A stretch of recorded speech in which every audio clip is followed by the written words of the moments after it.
Storytelling has been a part of human culture for as long as there has been human culture. And composers are part of that tradition. They don't use words the way that authors do, but they are able to convey the same elements of a narrative that an author can. We've seen how composers can create a sense of character by giving a particular theme to an instrument or group of instruments that suggest that character's presence. We've seen how composers can put us in the mindset of a particular location, a setting. And they can do that sometimes through the speed of the music that they write, or perhaps the characteristic rhythms that they use, which sometimes remind us of a dance like we heard in Mambo. Other times we might just hear calming, soothing melodies, perhaps, like we heard in the Rossini William Tell excerpt, that make us feel calm and relaxed.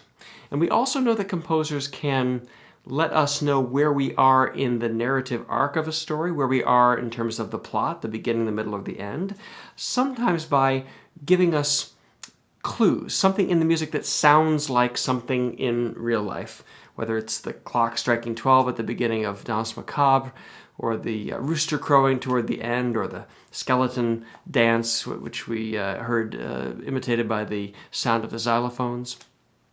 So now that we have been through this exploration together, we're going to share with you one more piece of music that kind of brings everything to a summation.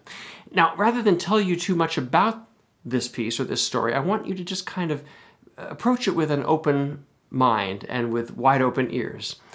So I will tell you a little bit. The composer was a Frenchman named Hector Berlioz, and he very much wanted to tell a story in this work. In fact, he so much wanted to that he actually did write it down and provided the story on a piece of paper to people who were attending the very first performance.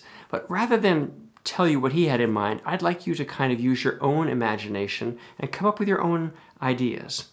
Now, you will hear some themes that might make you think of a character or maybe several different characters. So I want you to imagine what that person or persons or animal might be as you listen to this. It, of course, takes place in some kind of setting. I will give you one clue. There is, at one point, a series of chimes that we hear, a bell, perhaps from a distant village or a church, which sounds like this. Later on, there is a passage in which the violins in the orchestra play with the backs of their bows, which is to say the wooden part, and it produces a brittle, almost cackling kind of laughter. At least that's the way I think of it. And that passage sounds like this.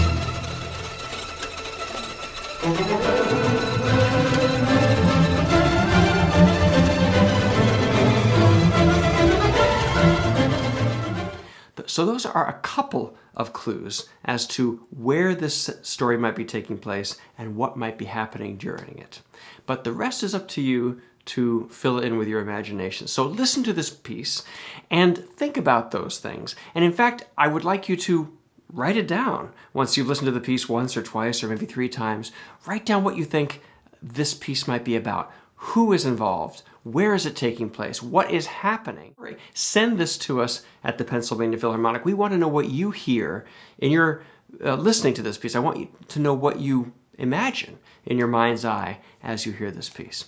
I will tell you it's called the Fantasy Symphony, the Symphonie Fantastique by French composer Hector Berlioz, our last piece of our Stories and Legends program for you. Thank you so much for listening.